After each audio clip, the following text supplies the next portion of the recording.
Nuovi controlli per verificare che sia tutto in regola nei cantieri del tram. Si tratta di un'opera strategica per la città e il rischio che un cantiere come quello del SIR 2 possa essere oggetto di infiltrazioni mafiose è molto alto. Per questo il prefetto di Padova, Giuseppe Forlenza, ha disposto il controllo al cantiere della linea Rubano Padova-Vigonza, nel tratto ovest in prossimità del cantiere del capolinea. A settembre invece era stata ispezionata l'area del cantiere, compresa tra la Fiera di Padova e il Cavalcavia San Marco.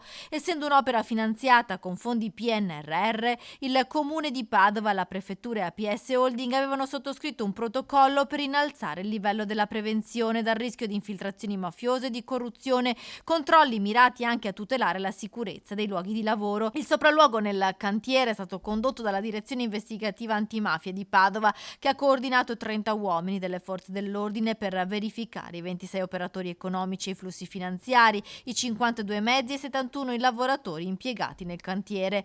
Costanti sono anche i monitoraggi della cabina di regia lungo la linea SIR 3 volta Barozzo Stazione. Il prefetto di Padova ha espresso soddisfazione per i controlli e per l'impegno nel quotidiano presidio della legalità nel territorio provinciale.